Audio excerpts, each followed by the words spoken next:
కలుగునుగాక. చేరి వచ్చిన ప్రతి ఒక్కరికి పేరు పేరున ప్రత్యేక శుభాలు తెలియపరుస్తున్నాను. మరి ఇప్పటి వరకు దేవుని మహిమపరచటానికి దేవుడు కృపనిచ్చారు. మరి 2025వ సంవత్సరంలో మొట్టమొదటి ఉపవాస ప్రార్థనకు చేరి వచ్చిన మీ అందరికీ, అలాగే వీక్షిస్తున్న వారికి హృదయపూర్వక శుభాలు, మరొక పర్యాయము నూతన సంవత్సర శుభాలు తెలియపరుస్తున్నాను. ఇవ్వబడిన సమయంలో జీవగ్రంథము నుంచి ఆత్మీయమైన పాఠాలు నేర్చుకుని సద్వినియోగపరుచుకుందాం. దేవుని కృపను బట్టి 2025వ సంవత్సరంలో మరిన్ని ఆశీర్వాదాలతో మనం నింపబడాలి. మార్కు సువార్త 2వ అధ్యాయము 18 నుంచి 22 వచనాల నుంచి చదువుతున్నాను. మార్కు సువార్త 2వ అధ్యాయము 18 నుంచి. యోహాను శిష్యులు పరిసయ్యులు ఉపవాసము చేయుటకద్దు. వారు వచ్చి, యోహాను శిష్యులు పరిసయ్యులను శిష్యులు ఉపవాసము చేయుదురు గాని నీ శిష్యులు ఉపవాసము చేయరు, దీనికి హేతువేమని అడుగగా, యేసు పెండ్లు కుమారుడు తమతో ఉన్న కాలమున పెండ్లి ఇంటి వారు ఉపవాసము చేయదగునా? పెండ్లి కుమారుడు తనతో కూడా ఉన్న కాలమున ఉపవాసము చేయదగదు గాని పెండ్లి కుమారుడు వారి యొద్ద నుంచి కొనుక్కోబడిన దినం వచ్చును, ఆ దినములోనే వారు ఉపవాసము చేతురు. ఎవడును పాత బట్టకు కొత్త గుడ్డ మాసిక వేయుడు, వేసిన ఎడల ఆ క్రొత్త మాసిక బట్టలను వెలితిపరుచును. చినుగు మరి ఎక్కువగును. ఎవడును పాత తిత్తులో క్రొత్త ద్రాక్షరసం పోయుడు, పోసిన ఎడల ద్రాక్షరసం ఆ తిత్తులను పిగుల్చును, రసము తిత్తులను చెడును. అయితే క్రొత్త ద్రాక్షరసము క్రొత్త తిత్తులో పోయవలనని చెప్పాను. ఈ మాట మనం జాగ్రత్తగా చూస్తే ఈ 21 నుంచి చెప్పబడినటువంటి మాటలు నేను మీతో వివరించాలని ఆశపడుతూ ఉన్నాను. ఈ 21 నుంచి చెప్పబడుతున్న మాటలు మనం చూస్తే ఇక్కడ 2 విషయాలు చెప్తున్నారు. అదేమిటయ్యా అంటే పాత బట్టలు, దానికి వేసే మాసిక. రెండవదిలో క్రొత్త ద్రాక్షరసము, పాత తిత్తులు అనే మాట. ఇప్పుడు మనం దేవుని కృపను బట్టి 2024 నుంచి 25లోకి వచ్చాం. ఈ 25లో క్రొత్త సంవత్సరంలోకి వచ్చాం. ఈ క్రొత్త సంవత్సరంలో న్యూ థాట్స్, ప్రతి వారు కూడా ఆయా రంగాలలో వారి జీవితాల్లో ఒక క్రొత్త వరవడి రావాలి, ఒక క్రొత్త ప్రారంభం రావాలి, అభివృద్ధి చెందాలి, ఏవో కొన్ని లక్ష్యాలు ఉంటూ ఉంటాయి. అయితే ఈ లక్ష్యాలను బట్టి మనం సిద్ధపడేటప్పుడు దేవుని వాక్యం నుంచి కొన్ని హెచ్చరికలు, కొన్ని ఆత్మీయ పాఠాలు మనం నేర్చుకునేటువంటి ప్రయత్నం చేద్దాం. ఇక్కడ ఎప్పుడైనా సరే ఒక క్రొత్తదనం కోరుకున్నప్పుడు మార్పు ఎక్కడి నుంచి ప్రారంభం అవుతుందంటే లోకంలో కూడా చెప్తారు, మార్పు మొదట మనతో ప్రారంభం అవ్వాలి అట. నీ జీవితం మారాలి, నీ జీవితంలో దేవుడు గొప్ప కార్యాలు, ఆశ్చర్య కార్యాలు చేయాలి అని నువ్వు అనుకుంటే, నీ జీవితం గొప్పగా మారాలి అనుకుంటే నీ వైపు నుంచి ఏ మార్పును నువ్వు మొదట చూపించగలవు. మొదట నీలో వచ్చే మార్పే నీ ఆశీర్వాదానికి కారణం అవుతుంది. సాధారణంగా విశ్వాస జీవితంలో ఒక సోమరతనం ఉంది. అదేమిటంటే నేను ఇలాగే ఉంటాను, దేవుడు నా జీవితాన్ని మార్చేయాలి, నేను ఇలాగే ఉంటాను, నా ఆర్థిక స్థితిగతులు మారిపోవాలి, నేను ఇలాగే ఉంటాను, నేను ఆత్మీయంగా ఎదిగిపోవాలి. ఇలాంటి ఆలోచనలు చాలా మందిలో ఉంటాయి. అయితే ఇక్కడ మనం చెప్పబడినటువంటి ఉపమానాన్ని కనుక జాగ్రత్తగా చూసినట్లయితే, ఈ ఉపమానార్థంలో మనం చూసినప్పుడు ఎవరు కూడా క్రొత్త ద్రాక్షరసమును పాత తిత్తిలో పోయరు అన్నారు. ఈ క్రొత్త తిత్తి, పాత ద్రాక్షరసం ఇది వాస్తవానికి కవెనెంట్, నిబంధనకు వాడుతూ ఉంటారు. ఎందుకంటే ఈ మాటలు వచ్చింది ఏమిటయ్యా అంటే, పాత నిబంధన ఆచారాలు కొన్నిటిని మీ శిష్యులు ఎందుకు ఆచరించరు అనే ఒక ప్రశ్న వచ్చింది. యేసు ప్రభు దగ్గరికి వచ్చి, అయ్యా యోహాను శిష్యులు పరిశీలన మేము కూడా ఉపవాస దినాలు, మరితర కార్యక్రమాలు మేము నిర్వర్తిస్తున్నాం కదా, మరి మీ శిష్యులైనటువంటి వారు ఎందుకు ఈ విషయాలను నిర్వర్తించరు అన్నారు. ఒక భక్తుడు దీనిని ఒక జీవన విధాన ప్రశ్న అన్నారు. అంటే మనిషి జీవితంలో ఉండేటువంటి మార్పు, ఇదే నూతన సృష్టి అన్నారు. ఒకడు నూతన సృష్టిగా మార్చబడిన తర్వాత ఎలాగూ జీవించాలి అనేది, దాన్ని మనం నూతన సంవత్సరానికి ఆపాదించుకుంటే ఈ నూతన సంవత్సరంలో మార్పు ఎలా ఉండాలి అనేటువంటిది అంశం ద్వారా మనం కొన్ని విషయాలు నేర్చుకోబోతున్నాం. ఎందుకనంటే యేసు ప్రభు వారు ఈ భూమి మీదకి వచ్చినప్పుడు ఒక క్రొత్త చట్టాన్ని, నూతన నిబంధన తీసుకురావడానికి వచ్చారు. మోషేతో చేసినటువంటిది పాత నిబంధన అయితే, క్రొత్త నిబంధనకు మధ్యవర్తి యేసు ప్రభు వారు ఈ క్రొత్త నిబంధనలోకి వచ్చినప్పుడు మనుషుల యొక్క ప్రవర్తనల గురించి మాట్లాడుతూ, ఆచార సాంప్రదాయాలు మరేదైనా విషయాలను గురించి వారు అక్కడే ఆగిపోతే, అయ్యా దేవుని సంకల్పం అది కాదు, మీరు నూతన పురుషులుగా మార్చబడాలి అని అంటే మీలో కూడా నూతనత్వం ఉండాలి. మీలో నూతనత్వం రాకుండా మేము నూతన సృష్టిగా ఎప్పటికీ ఎంచబడలేరు. ఇప్పుడు మనిషిలో ఉండేటువంటి ప్రేమ, సంతోషము, పరిశుద్ధత, ఈ శరీరాన్ని దానితో నింపాలనేటువంటిది దేవుని యొక్క ఉద్దేశం. అలా కాకుండా ఉన్నట్లయితే ఇక్కడ చెప్పబడినటువంటి ఈ తిత్తు అనే పదాన్ని ఇంగ్లీష్లో వైన్ స్కిన్ అనే పదాన్ని ఉపయోగిస్తారు. వైన్ స్కిన్ అంటే ఆ వైన్ ఏదైతే ఉందో ఆ ద్రాక్ష రసాన్ని నిలవబెట్టడానికి ఉపయోగించేటువంటి తోలు తిత్తులు. ఈ తోలు తిత్తులు కొత్తవి ఉంటాయి, పాతవి ఉంటాయి. కొత్తవి పాతవి ఉపయోగించేటప్పుడు కొత్త వాటిని నిల్వ ఉంచటానికి ఉపయోగించినప్పుడు జరిగేది ఏమిటంటే, వీటిని పండ్లు ఇతరమైనటువంటి పదార్థాలతో నింపినప్పుడు, అది పులియబెట్టినప్పుడు అందులో నుంచి చాలా రకాలైనటువంటి రసాయన వాయువులు వస్తాయి. ఈ తిత్తులో బిగుగా కట్టినప్పుడు ఆ బిగువైనటువంటి తిత్తు ఏమవుతుందంటే, ఆ వాయువులు వచ్చినప్పుడు కాస్త అది పెద్దదైపోతుంది. అది పెద్దదైపోయి అందులో నుంచి విడుదల చేసేటువంటి ఆ బలమైనటువంటి శక్తి వస్తుంది. ఆ శక్తికి క్రొత్త తిత్తులు కాకపోతే, అంటే క్రొత్త తోలు కాకపోతే అది పగిలిపోయే ప్రమాదం ఉంటుంది. పాత తిత్తుల్లో పోస్తే పాత తిత్తులు సాగే గుణం ఉండదు. కొత్త తోలు అయితే సాగుతుంది కానీ పాత తోలు అయితే సాగదు. అందుకని ఏమవుతుందంటే, ఈ పాత తిత్తులో గనక క్రొత్త ద్రాక్షరసం వేస్తే దాన్ని ఫర్మెంటేషన్ అంటారు. అంటే పులియబెట్టడం. పులియబెట్టేటప్పుడు మనకి సాధారణంగా ఇంట్లోనే ఇడ్లీ పిండో మరొక పిండో రాత్రి నానబెడితే పొద్దుటికి సైజు డిఫరెన్స్గా వస్తుంది, బుడగలుగా. అందులో వచ్చేటువంటి రసాయనపు వాయువులు, మేబీ కార్బన్ డైఆక్సైడ్ సంథింగ్ ఏదో ఒకటి వస్తూ ఉంటుంది. అలాగా ద్రాక్ష రసాన్ని కూడా ఎప్పుడైతే ఈ తిత్తుల్లో కట్టారో, ఈ తిత్తుల్లో కట్టినప్పుడు ఏమవుతుందంటే, అది ఆ వాయువులు రిలీజ్ అయినప్పుడు అది సైజు పెరుగుతుంది. అందుకని పాత తిత్తుల్లో గనక వేశారా కొత్త ద్రాక్ష రసాన్ని, ఖచ్చితంగా అది సాగే గుణం లేకపోవటాన్ని బట్టి ఖచ్చితంగా అది పగిలిపోయే ప్రమాదం ఉంటుంది. అందుకని పగిలిపోకుండా ఉండాలి అని అంటే అదేం చేయాలి అని అంటే, క్రొత్త తిత్తులలో మాత్రమే పోయాలి. క్రొత్త తిత్తుల్లో గనక పోయకపోయినట్లయితే అది పగిలిపోతుంది. ఇప్పుడు 2025వ సంవత్సరం మనం అనుకుందాం, ఒక క్రొత్త తిత్తుగా మనం తీసుకుందాం. ఇందులో ఏ విషయాలను మనం పోయాలి చెప్పండి. ఇప్పుడు నీలో వైన్ అనేటువంటిది బైబిల్ గ్రంథంలో మనం చూస్తే చాలా సార్లు ఆశీర్వాదానికి కారణంగా చెప్పబడింది. ఇప్పుడు నీలో క్రొత్త ఆశీర్వాదాలు కావాలి, నీలో క్రొత్త అయినటువంటి దీవెనలు కావాలి, నీలో నూతన ప్రారంభం కావాలి, నీ జీవితం నూతనంగా ఉండాలి అని అంటే, ఈ నూతనమైన ఆశీర్వాదాలు దేవుడు నీలో నింపటానికి ఇష్టపడుతున్న వేళ, ఒకవేళ నువ్వు క్రొత్త తిత్తుగా గనక తయారవ్వకపోయినట్లయితే పగిలిపోయే ప్రమాదం ఉంటుంది. అది ఉపయోగకరంగా ఉండదు. ఈరోజు చాలా మంది కోరుకునేది అదే, నేను క్రొత్త తిత్తుగా మార్చబడను, కానీ దేవుడు ఆశీర్వాదాలతో నన్ను నింపాలి, దేవుడు ఆశీర్వాదాలతో నా కుటుంబాన్ని దీవించాలి, దేవుడు అనేకమైన ఈవులను దయచేయాలి, దేవుడు ఇచ్చే దేవుడే, దేవుడు సమృద్ధి కలిగిన వాడే, దేవుడు ప్రేమ కలిగిన వాడే. కానీ అందుకోవటానికి నువ్వు మార్చబడ్డావా? నువ్వు ఎప్పుడైతే మార్చబడలేదో అది అనుకూలమైనదిగా ఉండదు. చూడండి, పాత నిబంధన గ్రంథంలో కొన్ని విషయాలను మనం చూసినట్లయితే, సామెతల గ్రంథము 4వ అధ్యాయము 7వ వచనం. సామెతల గ్రంథం 4వ అధ్యాయము 4వ కీర్తన 7వ సంకీర్తనలో, వారి ధాన్య ద్రాక్షరసములు విస్తరించిన నాటి సంతోషము కంటే అధికమైన సంతోషము నీవు నా హృదయములో పుట్టించితివి అన్నారు.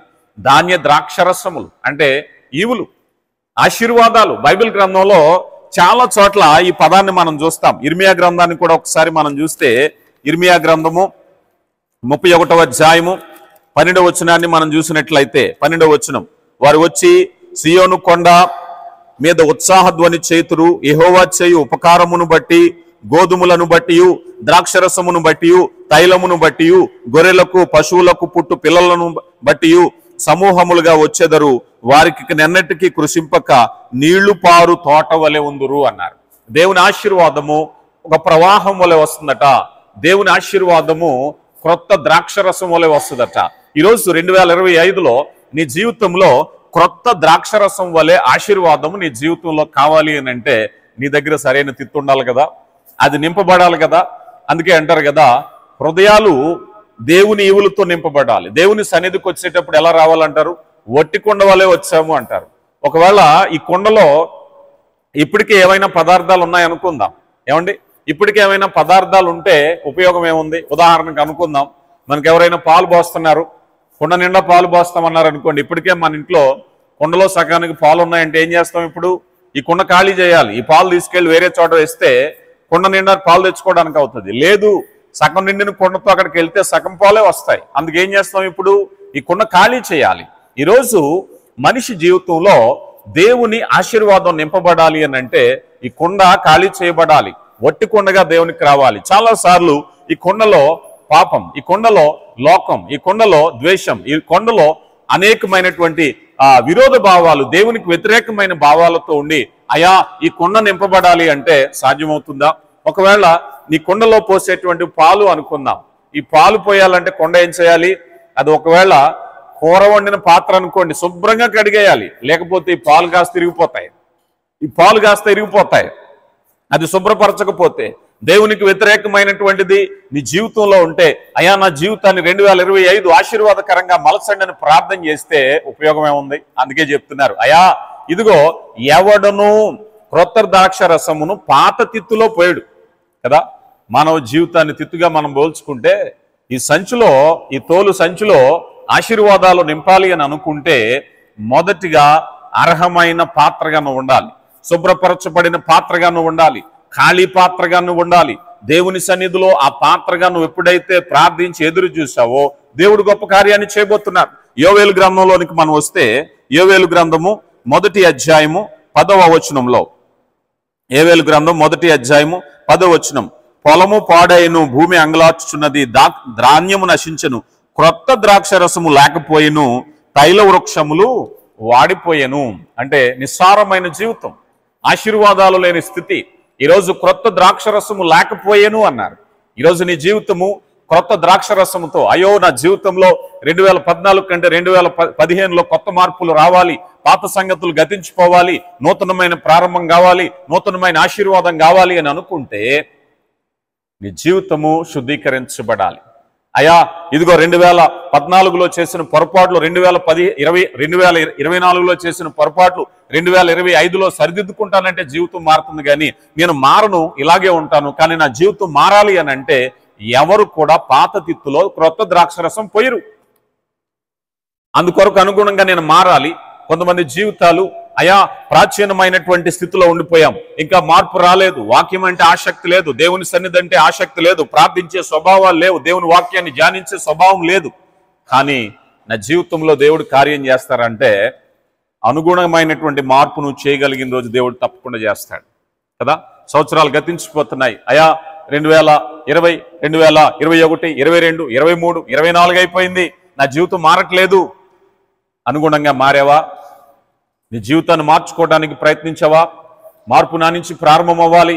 అయ్యో నా ఆర్థిక స్థితిగతులు బాగోలేదు, ఆత్మీయ జీవితాలు ఎంతకంతకే బలహీనంగా ఉన్నాయి, అయ్యో నా జీవితం ఎప్పుడు మారుతుంది, ఎప్పుడు అభివృద్ధి చెందుతాను అంటే మొదటి మెట్టు నీ మార్పుతో ప్రారంభమైతే, యాకోబు పత్రికలో అంటున్నారు కదా, మొదట మీరు ఆయన యొద్దకు రండి, అప్పుడు ఆయన మీ యొద్దకు వచ్చును.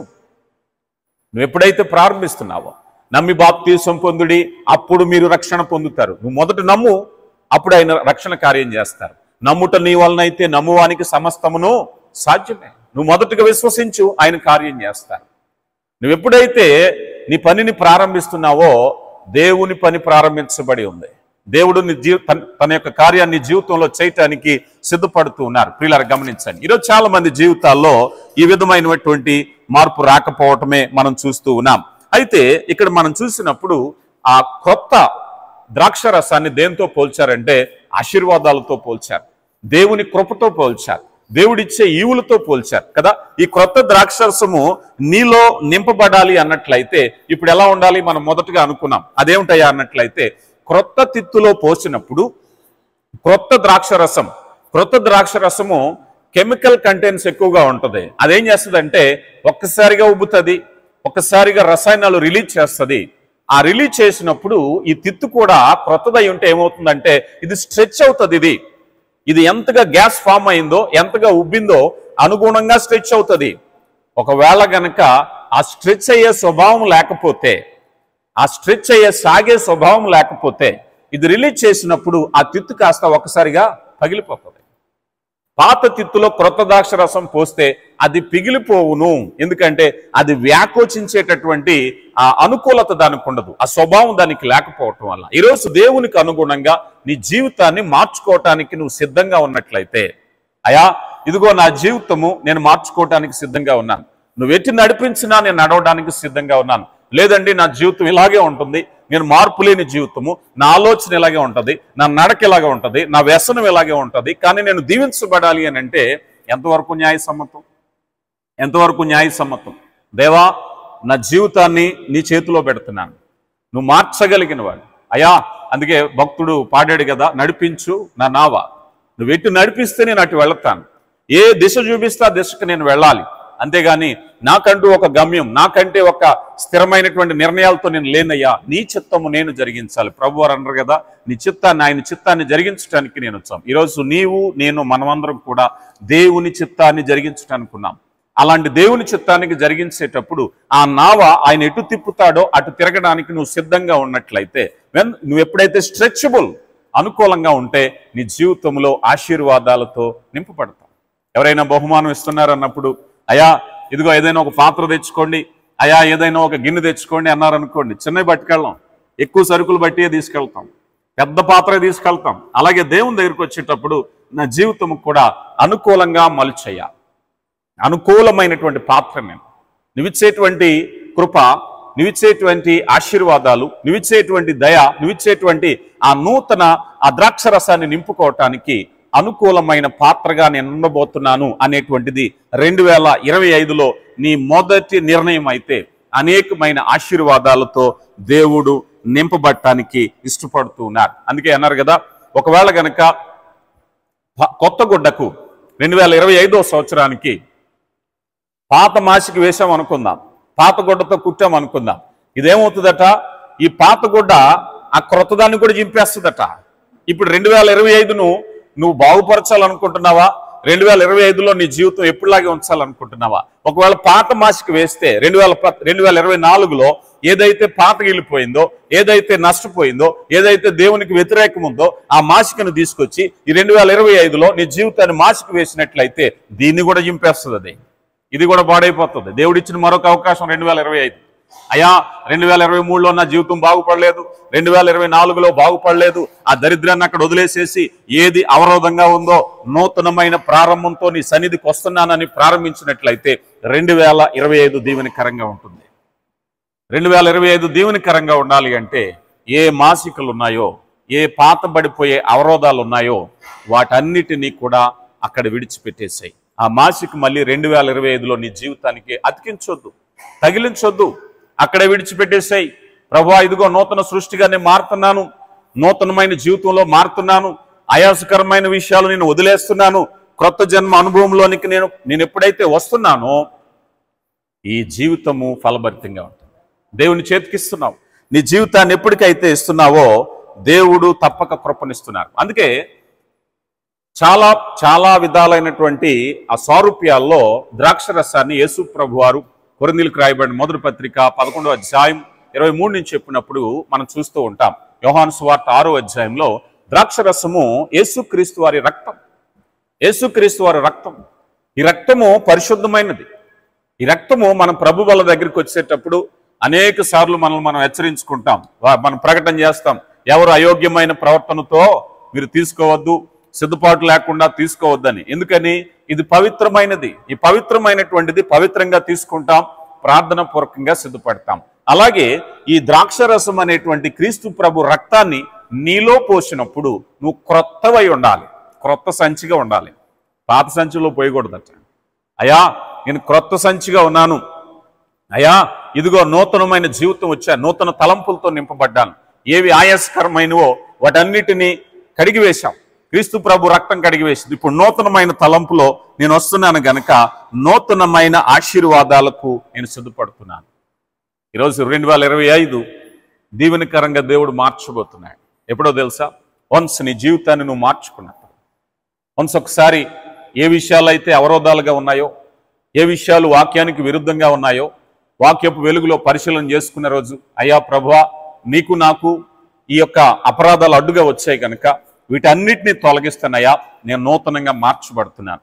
ఒక నూతన తిత్తుగా మార్చబడినప్పుడు నూతన ఆశీర్వాదాలతో దేవుడు నింపడానికి ఇష్టపడుతున్నారు. యెషయా గ్రంథంలో 43వ అధ్యాయము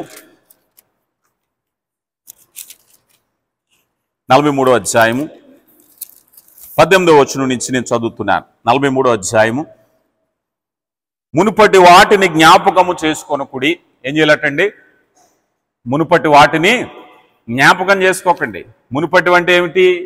పాతగిల్లిపోయినవి, పాపమైనవి, దేవునికి వ్యతిరేకమైనవి, ఆయాసకరమైనవి మునుపటివి. అపోస్తలుడైన పౌలు అంటున్నారు కదా, వెనకున్నవి మరిచి ముందున్న వాటి కొరకు వేగిరపడుచున్నా. పాత వదిలేసేశాను. ఏవి నష్టపరిచినవో, ఏవి గాయపరిచినవో, ఏవి బాధ పెట్టినవో, ఏవి వ్యతిరేకంగా ఉన్నవో అన్నిటినీ విడిచిపెట్టేశాను. మునుపటి సంగతులను జ్ఞాపకము చేసుకొనకుడి. పూర్వపు సంగతులు అసలు తలుచుకోవద్దు. మీరు పూర్వపు సంగతులు ఏవైతే ఉన్నాయో, ప్రాచీన జీవితానికి సంబంధించిన సంగతులు ఏవైతే ఉన్నాయో, ఏవైతే ప్రభు పిలుపుని బట్టి విడిచిపెట్టాలనుకున్నావో ఆ ప్రాచీన సంగతులు అసలు జ్ఞాపకం తెచ్చుకోవద్దు. ఆ ప్రాచీన సంగతులను అక్కడే విడిచిపెట్టేసాయి.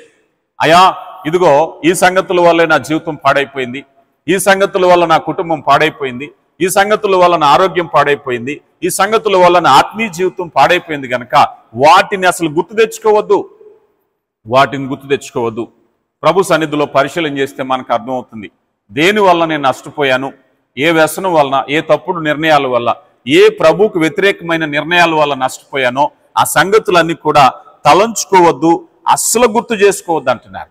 ఎప్పుడైతే నువ్వు తలంచుకోకుండా ఉన్నావో, ఎప్పుడైతే జ్ఞాపకం చేసుకోకుండా ఉన్నావో 19వ వచనంలో అంటున్నారు, ఇదిగో నేను ఒక నూతన క్రియ చేయుచున్నాను అన్నారు.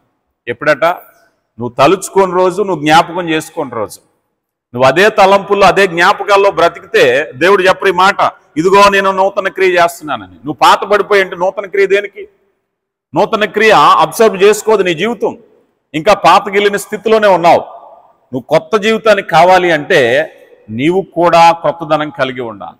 పాత విషయాలను నేను విడిచిపెట్టేశాను, పాత విషయాలన్నీ పక్కన పెట్టేశాను, అయ్యా నేను జ్ఞాపకం చేసుకోవట్లేదు, గుర్తు చేసుకోవట్లేదు అని అంటే దేవుడు అంటున్నారు కదా, ఇదిగో ఇప్పుడే నేను నూతన క్రియ చేస్తున్నాను, ఇప్పుడు అది మొలుచుచు మీరు దానిలోనే ఆలోచింపరా. నేను అరణ్యములో త్రోవ కలగజేయుచున్నాను, ఎడారిలో నదులు పారజేయుచున్నాను. నీ జీవితము ఎక్కడైనా స్టక్ అయిపోయింది. నీ జీవితం ముందుకు వెళ్ళటానికి చూడండి, ఒక నీటి ప్రవాహంలో ఒక బోటు వెళ్ళేటప్పుడు ఆ బోటుకి ఏదైనా అక్కడ ఉండేటువంటి తీగలు కానీ, చెట్లు కానీ, మరేదైనా చెత్తా చెదారం కానీ ఆ బోటు స్ట్రక్ అయిపోయింది. అక్కడి నుంచి ముందుకు వెళ్ళటానికి ప్రయత్నిస్తున్నావు కానీ వెళ్ళట్లేదు. జీవితం అలాగే ఉంటుంది. ఒక్కొక్కసారి కనిపించిన శత్రువుతో పోరాటంలో ఉంటుంది. ఎంతో ముందుకు వెళదాం అనుకుంటాం, ఏదో ఒకటి వెనక్కి లాగుతూనే ఉంటుంది. ఎన్నో ప్రయత్నాలు చేస్తూ ఉంటాం, అనుకున్నవి జరగట్లేదు, అక్కడే ఆగిపోతుంది. కారణం ఏమిటో తెలుసా? ఇక్కడ చెప్తున్నారు వాక్యంలో, అయా ఏ విషయాలు ఉన్నాయో వాటిని జ్ఞాపకం చేసుకోవద్దు, తలంచొద్దు. అలా తలంచుకుంటే నూతనంగా మార్పు చెంది నువ్వు దేవుని చిత్త ప్రకారంగా నువ్వు నిలిచినట్లయితే అంటున్నారు, ఇదిగో నేను ఒక నూతన క్రియ చేయుచున్నాను. అదేమవుతుందట? అది ఇప్పుడే మొలుచును, మీరు దానిని ఆలోచింపరా. అది ప్రారంభమవుతుంది. 2025లో దేవుడు ఆ ప్రారంభాన్ని నీ జీవితంలో కలగజేస్తే దాన్ని ఎవరు ఆపలేరట. అదేమవుతుంది అప్పుడు? నేను అరణ్యములో త్రోవ కలగచేస్తున్నాను. ఎక్కడైతే స్ట్రక్ అయిపోయావో, ఎక్కడైతే నీ జీవితం ఆగిపోయిందో, ఎక్కడైతే ముందుకు వెళ్ళటానికి ఎంత తోసినా ఎన్ని ప్రయత్నించినా జీవితం ముందుకు వెళ్ళకపోతే అప్పుడు అంటున్నారు కదా, ఇదిగో నేను అరణ్యములో, నీ జీవితము ఎక్కడైతే అరణ్యంలాగా ఆగిపోయిందో అక్కడ త్రోవ కలగజేస్తారట. ఎప్పుడో తెలుసా? తలంచుకోకుండా, జ్ఞాపకం చేసుకోకుండా ఉండి నీ జీవితాన్ని మార్చుకుంటే అరణ్యములో నేను త్రోవ కలగజేస్తాను. ఈ త్రోవలో నువ్వు సురక్షితంగా ప్రయాణం వెళ్తుంది. అప్పుడు నిన్నెవరు ఆపలేరు. ఇప్పుడు దాకా ఆపింది ఏమిటో తెలుసా? నీలో ఉండేటువంటి దేవునికి వ్యతిరేకమైన వ్యసనం నిన్ను ఆపింది. ఒకవేళ చెడ్డ స్నేహితులు ఆపారేమో, వ్యతిరేకులు ఆపారేమో, నీ తప్పుడు ఆలోచనలు ఆపాయేమో, నీ యొక్క ఆ జ్ఞానయుక్తం కాని ఆలోచనలు ఆపావేమో, దేవుని సహాయం లేకుండా నువ్వు వెళ్ళావేమో. ఇదిగో సామెతల గ్రంథం 3వ అధ్యాయంలో నీ స్వబుద్ధిని ఆధారము చేసుకొనక, అయ్యా నా స్వబుద్ధితో నేను వెళ్ళాను కానీ నేను ముందుకు వెళ్ళలేకపోతున్నానంటే, నీ పూర్ణ మనసుతో ఆయన యందు ఆధారపడినట్లయితే అరణ్యములో త్రోవ కలగజేస్తాడు. 2023లో నీకు త్రోవ కలగలేదా? 2024లో కూడా నీకు త్రోవ కలగలేదా? 2025లో నీకు త్రోవ కలగాలంటే, అయ్యా మునుపటి సంగతులు నేను జ్ఞాపకం చేసుకుని, అయ్యా నేను సృష్టిగా మార్చబడుతున్నా, నూతన సృష్టిగా మార్చబడుతున్నాను, వెనుకున్నవి మర్చి ఇదిగో ముందున్న వాటి కొరకు వేగిరి పడుతున్నాను, నాకు ఒక నూతన జీవితం కావాలి, నూతన తలంపులు కావాలి, అయ్యా నీతో నా జీవితం నూతన పరచబడుతుంది అని ఎప్పుడైతే ఒక నిర్ణయానికి వచ్చావో, అరణ్యములో త్రోవ కలగచ్చేవాడు. అరణ్యంలో తప్పిపోయాం అనుకున్నాం. ఒకసారి అరణ్యంలో తప్పిపోతే ఏ సిగ్నలో లేదు, ఎక్కడ చిక్కుకున్నావో ఎక్కడికి వెళ్తున్నావో నీకే తెలియదు. రూట్లు అయితే మనుషులు కనబడతారు, అడుగుతాం. ఏదైనా సైన్ బోర్డ్స్ ఉంటాయి, అడుగుతాం. మైల్ స్టోన్స్ ఉంటాయి, తెలుసుకుంటాం. అరణ్యంలో ఎటు చూసినా చెట్లే, ఎటు చూసినా కేకారణ్యమే. ఎటు వెళ్తున్నావో నీకే తెలియదు. ఇటువైపు వెళ్ళాలా, వెనక్కి వెళ్ళాలా, అసలు ముందుకు ఇంకా మరింత లోతుకు వెళ్ళిపోతున్నావా, బయటకు వస్తున్నావా నీకే తెలియనటువంటి పరిస్థితి. దేవుడు అంటున్నాడు, అరణ్యములో నేను నీకు త్రోవను కలగజేస్తాను. నువ్వు భయపడొద్దు. గమ్యం లేని ప్రయాణం చేస్తున్నావేమో, ఇప్పటి వరకు గతించిన సంవత్సరాలన్నీ కూడా అయ్యా గమ్యం లేనటువంటి ప్రయాణం అయిపోయిందంటే, యేసు ప్రభు అంటున్నారు కదా, నేనే మార్గము. నీ స్వబుద్ధిని ఆధారం చేసుకుని ప్రయాణం చేసావేమో. ఇక మీదట ప్రభు మీద ఆధారపడి ప్రయాణం చేసినట్లయితే ఆయన నడిపించేటటువంటి దేవుడు. ప్రియులారా గమనించండి. ఇక తర్వాత మనం చూసినట్లయితే ఆయన అంటున్నారు, ఎడారిలో నదులను పారచేయును. ఒక జీవితం ఎండిపోతుంది, ఎండిపోయిన బావుల్లాగా, ఎటువంటి ఫలభరితం లేదు, పచ్చదనం లేదు జీవితంలో.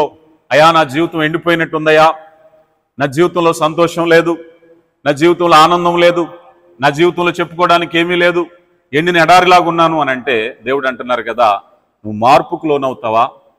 ఈ ఎండిన ఎడారిలో నదులు పారు చేస్తానయ్యా. నదులు పారుతాయి, సమృద్ధి ఏంటో నువ్వు చూడబోతావు. ఇప్పటి వరకు జరిగిన సంవత్సరాలన్నీ ఎండిన ఎడారిలాగా ఉంటే 2025 ప్రభుతో నీ సహవాసము నదులు పారిన రీతిగా ఉంటుంది. ఒక్కొక్కసారి ఆలోచన చేయండి, నీ జీవితంలో ఏ కారణాలు నిన్ను బలహీనపరుస్తున్నాయో ప్రభు తన కృపను బట్టి నీతో మాట్లాడుతున్నారు. ఒకవేళ గనక నీ జీవితంలో మార్పు లేని స్థితిలో ఉన్నట్లయితే మార్పు కలగ చేసే దేవుడు నీతో మాట్లాడుతున్నారు. 92వ సంకీర్తనలో చక్కని మాట మనం చూస్తాం. 92వ సంకీర్తన 10వ చరణంలో అంటున్నారు, గురుపోతు కొమ్ము వలె నీవు నా కొమ్ము పైకెత్తితివి, క్రొత్త తైలముతో నేను అంటబడితిని. క్రొత్త తైలం పరిశుద్ధాత్ముడు. అయా పరిశుద్ధాత్ముడితో నేను ఎప్పుడైతే అంటబడుతున్నానో, గురుపోతు కొమ్ములు. గురుపోతు అంటే గొర్రెపోతు కాదు, గొర్రెపోతు వేరు, గురుపోతు వేరు. గురుపోతు అంటే రైనోసార్ అంటారు, మీరు ఎప్పుడైనా తెలుసలేదో, పొడవైన ముక్కు కలిగినటువంటి ఒక జీవి ఉంటుంది, దాన్ని రైనో అంటారు, ఇంగ్లీష్లో రైనో అంటారు. దాన్నే గురుపోతు అన్నారు. ఆ కొమ్ముకి ఏది అడ్డు ఉండదు. అది ఒకవేళ వేగవంతంగా వచ్చినటువంటి ట్రైను కూడా ఆ కొమ్మును గుద్దుకుంటే ఆగిపోద్ది అంటారు. ప్రపంచంలోనే అత్యంత శక్తి కలిగినటువంటి కొమ్ము అది, గురుపోతు కొమ్ము. అందుకే గురుపోతు కొమ్ము వలె నా కొమ్ము పైకెత్తితూ, ఎప్పుడో తెలుసా, నీ పరిశుద్ధాత్మ తైలముతో నన్ను అభిషేకించిందో. దేవుని పరిశుద్ధాత్మ నీ మీద ఎప్పుడైతే కుమ్మరించబడుతుందో నువ్వు శక్తి కలిగిన వాడు అవుతావు. ఒకవేళ నీ జీవితంలో అయ్యా ఎన్నో ప్రయత్నాలు చేశానయ్యా అంటే, ప్రభు చెప్తున్నారు కదా, ప్రభుతో నీ ప్రయత్నం లేకపోవటమే నువ్వు చేసినటువంటి పెద్ద పొరపాటు. ఇప్పటి వరకు నీ సొంత ప్రయత్నాలు నువ్వు చేసేసావు, ఇప్పటి వరకు నీ సొంత ఆలోచనలు నువ్వు చేసేసావు. కానీ దేవుడు తన కృపను బట్టి మరలా నిన్ను లేవనెత్తి నడిపించటానికి ఇష్టపడుతూ ఉన్నారు. కనుక ప్రియులారా, ముఖ్యంగా తెలుసుకునేది ఏమిటయ్యా అంటే, మానవ జీవితంలో క్రొత్త తిత్తి పాత తిత్తి అనేది జీవన విధానం అన్నాడు ఒక భక్తుడు. మారవలసింది జీవన విధానం. అయ్యా నా జీవితంలో ఉదయం లేచి 2024వ సంవత్సరంలో ఉదయం లేచి ఏం చేసావు, మధ్యాహ్నం ఏం చేసావు, సాయంకాలం ఏం చేసావు, రాత్రి ఏం చేసావు, ఒక జీవన విధానానికి అలవాటు పడ్డావా? అందులో ఎప్పుడైనా దేవునికి ఇచ్చే సమయం ఒక పర్టికులర్గా ఉందా? ప్రార్థనా జీవితం ఉందా? వాక్యానికి సమయం ఇచ్చావా? దేవునికి తలంతులు ఇచ్చావా? అయ్యా నేను మారాలయ్యా. లేదండి, ఇప్పటికీ నా స్నేహితులు, ఇప్పటికీ నా లోకం, ఇప్పటికీ నా ఇష్టాలు, ఇలాగే ఉంటాను అంటే ఎప్పటికీ జీవితం మారదు. జీవితం మారాలి అని అంటే మొదటి మార్పు నీతోనే ప్రారంభం కావాలి. ప్రభు దగ్గరికి వస్తావా? ఆయన దగ్గరికి రావటానికి ఇష్టపడుతున్నారు. నువ్వు విశ్వాసంతో ప్రార్థన చేస్తావా? ఆయన ప్రతిఫలం ఇవ్వడానికి సిద్ధపడుతున్నారు. నువ్వు మార్పు కొరకు సిద్ధంగా ఉన్నావా? ఆయన మార్చడానికి సిద్ధంగా ఉన్నారు. నువ్వు మారకుండా ప్రభువా మారండి అంటే, చాలామంది వ్యసన పరులను అప్పుడప్పుడు మనం అడుగుతూ ఉంటాం, అయ్యా ఆ వ్యసనం మానేయండి అంటే ఆయన ఏమంటాడు తెలుసా? ప్రార్థన చేయండి పాస్టర్ గారు అంటారు. ప్రార్థనకు మానతారా? నీ ప్రయత్నం లేకుండా మార్పు జరుగుతుందా? నీ ప్రయత్నం లేకుండా మార్పు జరుగుతుందా? నీలో మార్పు జరగాలి అంటే నీ ప్రయత్నం ఉండవలసిందే. నేను ఏ ప్రయత్నం చేయను, నేను ఎలాగే ఉంటాను, నా కోసం మీరు ప్రార్థన చేయండి అంటే మార్పు ప్రారంభం అవుతుందా? ప్రయత్నము నీతో కూడా ప్రారంభం కావాలి. నీ సీరియస్నెస్ ప్రభు చూస్తారు. ఇప్పుడు అయ్యా నేను మారాలనుకుంటున్నాను అనేటువంటిది నీ సీరియస్నెస్ ప్రభు చూస్తారు కదా. ఒక వ్యాపారస్తుడో వ్యవసాయదారుడో ఉన్నాడు.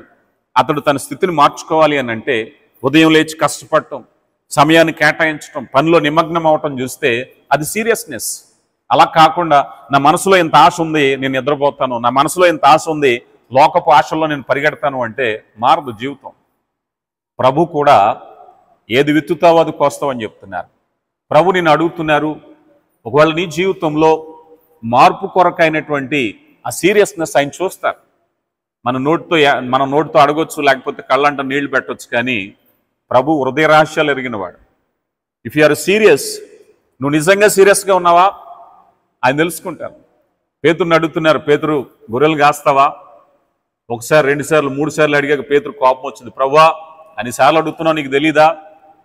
ప్రభుకి కావాల్సింది నీ సీరియస్నెస్. నువ్వు నిజంగా కమ్అవుట్, బయటికి రావాలనుకుంటున్నావా? నువ్వు నిజంగా అభివృద్ధి చెందాలనుకుంటున్నావా? నిజంగా నూతనమైన స్థితిని పొందాలనుకుంటున్నావా? అడిగినంత తేలిక కాదు ప్రభుతో. ప్రభు హృదయాలను చూసేవాడు. అయా తదానుగుణంగా నా జీవితాన్ని మార్చుకోబోతున్నాను మనం అనుకున్నాం ఇప్పటి వరకు. అయా ఇదిగో ఆ నూతన తిత్తువలే సాగడానికి అనుకూలంగా ఉండడానికి నేను సిద్ధంగా ఉన్నాను అంటే నీలో క్రొత్త ద్రాక్షరసం పోస్తాను. అవునా కాదా? క్రొత్త ద్రాక్షరసం పోస్తారు. లేదు అనుకూలంగా లేకపోతే ఆ తయారీదారుడు ఏం చేస్తాడు? అబ్బాయి ఇది పాత ద్రాక్షరసం అయ్యా, ఇందులో నేను పోస్తే ఏం జరుగుతుందో నాకు తెలుసు. ఏమవుతుంది? ఇది పాత ద్రాక్షరసం పగిలిపోద్ది, ఇది ఎక్స్టెంట్ అవుతుంది, అదేమో గ్యాసెస్ రిలీజ్ అయిపోతాయి, ఉబ్బిపోతుంది, ఇది ఎండిపోయిన తోలిది, దీనికి ఆ సాగే స్వభావం లేదు కనుక పగిలిపోతుంది. అందుకని కొత్త ద్రాక్షరసం ఇందులో పోయకూడదు, కొత్త దీవెన నీలో పోయకూడదు. నీలో పోయాలి అంటే సాగే స్వభావం కావాలి. ఆయన చేతిలో అనుకూలమైనటువంటి పాత్రగా. అందుకే మనం చూస్తాం, చివరిగా మాట అనుకుందాం కదా, ఆ సారిపై ఉండేటువంటి మన్ను కొండగా మార్చాలి అంటే కుమ్మరి చేతిలో మన్ను ఎలా ఉండాలో అలాగే ఉండాలి. ఆ మన్ను అలాగ ఉంటేనే కుమ్మరి సారిపై అనుకూలమైన పాత్ర చేస్తాడు. అది అడ్డం దిడ్డంగా ఉండి రాళ్ళు రప్పలతో ఉండి పాత్రగా తయారు కాకపోతే సారిపై ఉన్నటువంటి మన్నును తీసి ఆతలు బారేస్తాడు. అనుకూలమైనటువంటి మన్నుగా ఉంటే పాత్రగా తయారు చేయబడతాం. అనుకూలమైనటువంటి తిత్తుగా ఉంటే నూతనమైనటువంటి ద్రాక్షరసం, నూతన ఆశీర్వాదాలతో నింపబడతాం. కనుక ప్రియులారా, దేవుని కృపను బట్టి నూతనమైనటువంటి ఆశీర్వాదాలతో నింపబడాలని, 2025 దీవెన ఆశీర్వాదకరంగా ఉండాలని నేను కోరుకుంటున్నాను. దేవుడు మీ హృదయ వాంఛను నెరవేర్చి 2025లో మరిన్ని ఆశీర్వాదాలు, మరిన్ని దీవెనలతో నింపాలని కోరుకుంటున్నాను. దేవుడు మిమ్మల్ని దీవించునుగాక. ఆమేన్. వీళ్ళు ఎవరైనా సాక్ష్యాలు చెప్పేవాళ్ళు ఎవరైనా ఉన్నారా? సాక్ష్యాలు చెప్పడానికి అవకాశం ఇవ్వబడుతుంది. నేను త్వరగానే ముగించాను, ఎందుకంటే దూర ప్రాంతాల నుంచి బిడ్డలు వచ్చారు, వాళ్ళకి ప్రార్థన చేయాలి. రైట్, మరోసారి అడుగుతున్నాను, వీళ్ళు ఎవరైనా మీ సాక్ష్యాలు కానీ